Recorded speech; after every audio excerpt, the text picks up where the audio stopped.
첫 시간 주님께 안녕하세요. 대강교회 오훈 목사입니다. 3월 24일 금요일입니다. 하나님 우리에게 주신 말씀은 누가복음 20장 27절에서 40절 말씀입니다. 부활이 없다고 주장하는 사두개인 중 어떤 이들이 와서 물어 이르되 선생님이여 모세가 우리에게 써주기를 만일 어떤 사람의 형이 아내를 두고 자식이 없이 죽으면 그 동생이 그 아내를 취하여 형을 위하여 상속자를 세울지니라 하였나이다. 그런데 7형제가 있었는데 마지가 아내를 취하였다가 자식이 없이 죽고 그 둘째와 셋째가 그를 취하고 7이 다 그와 같이 자식이 없이 죽고 그 후에 여자도 죽었나이다. 7이 다 그를 아내로 취하였으니 부활 때에 그 중에 누구의 아내가 되리이까? 예수께서 이르시되 이 세상의 자녀들은 장가도 가고 시집도 가되 저 세상과 및 죽은 자 가운데서 부활함을 얻기에 합당히 여김을 받은 자들은 장가가고 시집가는 일이 없으며 그들은 다시 죽을 수도 없나니 이는 천사와 동등이요 부활의 자녀로서 하나님의 자녀임이라. 죽은 자가 살아난다는 것은 모세도 가시나무 떨기에 관한 글에서 주를 아브라함의 하나님이요 이삭의 하나님이요 야곱의 하나님이시라 칭하였나니 하나님은 죽은 자의 하나님이 아니요 살아있는 자의 하나님이시라. 하나님에게는 모든 사람이 살았느니라 하시니 서기관 중 어떤 이들이 말하되 선생님 잘 말씀하셨나이다 하니 그들은 아무도 감히 더 물을 수 없음이더라. 아멘. 유대 종교 지도자들이 계속해서 예수님을 말로 책잡으려고 하고 있습니다. 그들이 예수님에게 네가 무슨 권위로 이런 일을 하느냐 했을 때에 주님은 되물으시죠. 요한의 세례가 하늘로부터냐 사람으로부터냐. 그 질문으로 피해 가십니다. 또 가이사에게 세금을 바치는 것이 옳습니까 아닙니까? 라고 질문을 받았을 때도 가이사의 것은 가이사에게 하나님의 것은 하나님께 바쳐라 라는 말로서 이 종교 지도자들이 놓은 덫을 피해 가십니다. 이제 다시 이 사두개인들이 등장을 하는데 이 사두개인들은 아주 현세적인 사람들이요 친로마 제국이요 또 부유한 사람들이요 명망 있는 사람들이었습니다. 이들은 부활을 믿지 않았습니다. 그래서 사두개인들은 이 부활을 믿는다는 바리새인들이 오면 늘 논쟁이 붙게 되죠. 우리가 토론하는 것을 가끔 볼 때에 아주 민감한 주제임에도 불구하고 뭐라고 대답하기 어려움에도 불구하고 대중들로 하여금 이 폭소를 터뜨리게 함으로써 그 논의를 제대로 파악하지 못하고 넘어가게 만드는 경우들이 가끔 있습니다. 지금 사두개인들이 이런 작전을 쓰려고 그러죠. 영광스러운 부활을 아주 우습게 만들어 버리려고 합니다. 7형제 이야기를 합니다. 첫째 형이 결혼했는데 아이 없이 죽었다. 둘째 형이 형수를 취하고 그렇게 7째까지 그렇게 했다.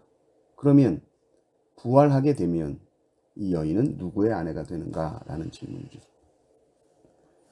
공개 토론같이 했으면 대중들이 웃고 아마도 이 내세의 삶이라는 것을 아주 우스꽝스럽게 만들게 되었을 겁니다. 예수님께서도 아주 수세에 몰리는 질문을 받게 된 것이죠. 그러나 예수님은 아주 분명하게 말씀하십니다. 먼저 이 세상과 앞으로 올 세상은 다르다. 너희들은 부활해도 이 세상과 지금 똑같이 생각하기 때문에 그런 문제가 생긴 것이다. 차원이 다르다라는 말씀을 먼저 하시죠. 너희들은 지금 이 땅의 결혼 관계를 내세에도 똑같이 적용하고 있는데 그렇지 않다. 새하늘과 새 땅에서는 장가가는 일도 시집가는 일도 없다는 것입니다. 결혼이라는 것은 우리가 이 땅에서 자손을 낳아서 하나님의 나라 백성들 키워내고 또 내가 죽기 때문에 우리의 이 종족을 보존하게 되는 그것이 결혼이죠. 그러나 천국엔 죽음이 없습니다. 더 이상 사망이 없기 때문에 종족 보존 이런 것이 무의미합니다. 그러니 천국에 가면 여보, 당신 이런 거 하지 않겠죠. 물론 우리가 이 지상에서 부부로 살았던 삶과 그 기억들은 분명히 다 남아 있습니다. 그러나 그 부부 관계의 친밀함보다 그 가까움보다 하나님의 자녀된 이 관계가 훨씬 더 천국에서는 근원적이고 친밀한 관계가 되는 것입니다. 36절을 보십시오. 그들은 다시 죽을 수도 없나니 이는 천사와 동등이요 부활의 자녀로서 하나님의 자녀입니다. 부활의 자녀로서 하나님의 자녀라는 거예요. 이 하나님의 자녀로서 하나님은 우리 아버지 되시고 우리가 자녀 된다는 이 관계가 훨씬 더 중요한 관계가 되는 거예요. 주님이 우리의 신랑이 되시는 것이죠. 이 땅에서는 남편과 아내라는 이 부부 관계가 이 연합 관계로서는 아주 강력한 관계 아닙니까? 그러나 천국에서는 이 부활의 자녀로서 하나님의 자녀라는 것이 가장 중요한 것이 됩니다.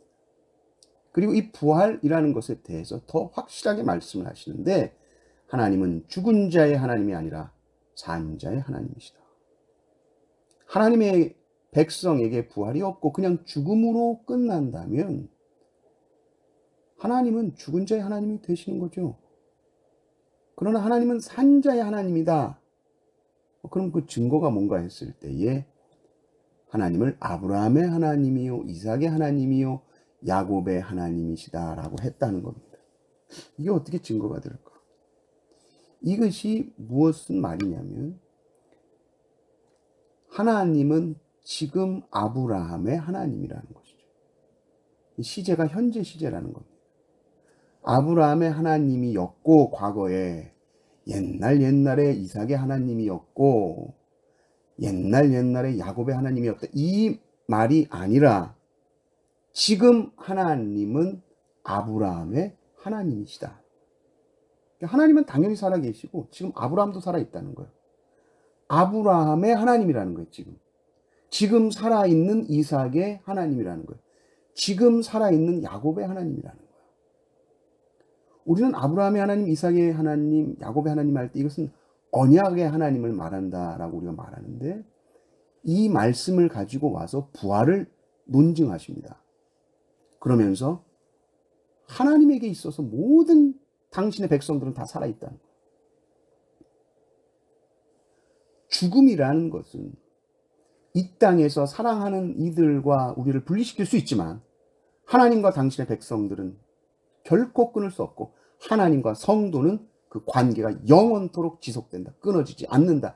하나님에게 있어서 성도는 항상 살아있다. 이 말씀을 하는 거죠. 우리는 지금 하나님과 충만하게 교제하고 하나님과 대화하고 하나님과 만나고 성령 안에서 살다가 우리가 죽어서도 우리는 여전히 하나님 앞에서 살아있을 것입니다. 부활 이후의 삶을 우리가 다 알 수 없지만 하나님과의 사귐과 교제는 더욱 충만하여질 것이고 더욱 깊어진다라는 것은 확실하죠. 말할 수 없는 기쁨, 말할 수 없는 즐거움이 넘치는 시간이 될 것입니다. 부활을 소망하십시오. 이 땅에서의 삶이 다인 것처럼 절대 살지 마십시오. 부활의 소망을 항상 붙드실 때에 이 땅의 어떤 아픔도 고통도 슬픔도 넉넉히 감당하며 인내해 가실 줄 믿습니다. 이 은혜가 넘치시기를 주님의 이름으로 축원합니다. 아멘.